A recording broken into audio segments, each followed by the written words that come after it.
1951 সালের Geneva convention আইন অনুযায়ী বিভিন্ন দেশে রাজনৈতিক আশ্রয় প্রার্থনা করে অনেকে এবং রাজনৈতিক আশ্রয় দিয়ে থাকে এই সমস্ত দেশগুলো। তবে পলিটিক্যালি যারা ভিকটিম কিংবা রাজনৈতিক সহিংসতা রয়েছে যে সমস্ত দেশগুলোতে যে কোনো কারণে কোনো সমাজ বা গোষ্ঠীর দ্বারা নিপীড়িত বা নিগৃহীত এমন মানুষকে রাজনৈতিক আশ্রয় দেওয়া হয়। বিশেষ করে নিরাপদ দেশের তালিকা থেকে যদি কেউ আসে সেই দেশগুলোতে রাজনৈতিক আশ্রয় প্রার্থনা মঞ্জুর হয় না। এটা স্বভাবত কারণই 2024 সালের শেষের দিকে ইতালি 19টি দেশে নতুন নিরাপদ দেশের তালিকা ঘোষণা করেছে, যেখানে বাংলাদেশের নামও রয়েছে।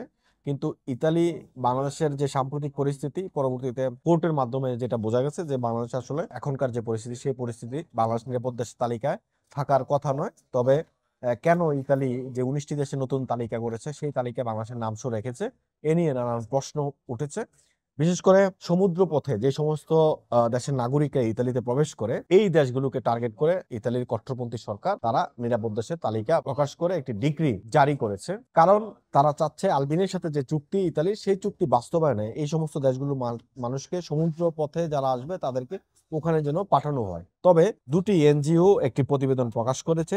এই সমস্ত প্রতিবেদনে তারা যে বিষয়টি তুলে ধরেছে সেটি হচ্ছে বেসরকারি সংস্থার সাম্প্রতিক এক প্রতিবেদনে বলা হয়েছে 2023 সালের শেষের দিকে ইতালি আশ্রয় কেন্দ্রগুলোতে থাকা প্রায় 40% অভিবাসী এমন দেশ থেকে এসেছেন যেগুলোকে পরবর্তীতে সরকার নিরাপদ দেশ হিসেবে ঘোষণা করেছে। অর্থাৎ 2023 সালের শেষের দিকে আশ্রয় কেন্দ্রগুলোতে 40% লোক আছে যারা সরকার পরবর্তীতে যে সমস্ত দেশগুলোকে নিরাপদ দেশ হিসেবে ঘোষণা করেছে। প্রতিবেদনটি তৈরি করেছে অ্যাকশন এইড এবং ওপেন পুলিশ নামের দুটি সংস্থা। 2024 সালের শেষের দিকে ইতালির অতি ডানপন্থী জোট সরকার 19টি দেশকে রাজনৈতিক আশ্রয়ের জন্য নিরাপদ হিসেবে ঘোষণা করে একটি ডিক্রি জারি করেছে। এই দেশগুলো হচ্ছে Albania, Algeria, Bangladesh, Bosnia, Herzegovina, Cape Verde, Ivory Coast, মিশর, Gambia, Georgia, Ghana, Kosovo, North Macedonia, Morocco, Montenegro, Peru, Senegal, Serbia, Sri Lanka এবং টিউনিজিয়া। এই 19টা দেশকে নিরাপদ দেশের তালিকায় রাখা হয়েছে। এই ডিক্রির উদ্দেশ্যটা কি ছিল? আমি শুরুতে যেটা বলছিলাম,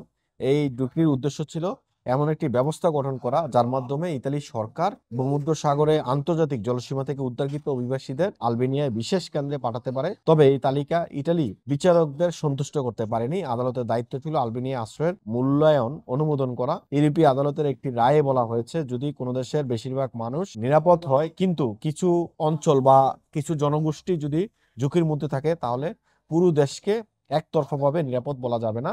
ইতালি সরকারের এই যে নতুন করে যে 19টি দেশের নাম বা ডিক্রি তারা চালু করেছে তারপরে কিন্তু ইউরোপিয়ান আদালতে একটা রায় হয়েছে। সেই রায়ে কিন্তু বাংলাদেশের পক্ষে আসছে, বাংলাদেশকে নিরাপদ দেশের তালিকা থেকে পরবর্তীতে সরানো হয়েছে। তো এখন ঘটনা হয়েছে যে এই যে দুটি এনজিও তারা ইতালি সরকারের যে নতুন চালাকি, এই চালাকির উপরেই আসলে মূলত তাদের এই প্রতিবেদন। এবং তারা বলছে যে সমস্ত কেন্দ্রগুলোতে এখন ইতালিতে অভিবাসীদের রাখা হয়েছে এই অভিবাসীদের 40% হচ্ছে যাদেরকে তারা নিরাপদ রাষ্ট্র হিসেবে ঘোষণা করেছে।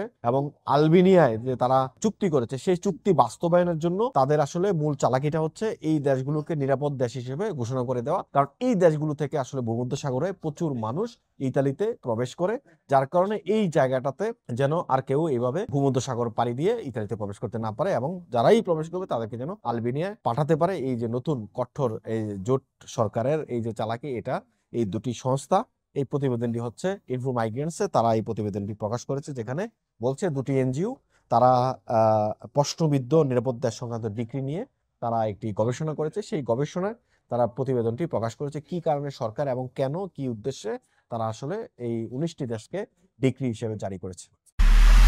এমআইবি সংবাদ ও সংবাদ সংশ্লিষ্ট অনুষ্ঠান দেখতে ভিজিট করুন www.mibtelevision.tv ও facebook.com/mibtelevision.tv এবং সাবস্ক্রাইব করুন youtube.com/mibtelevision এ।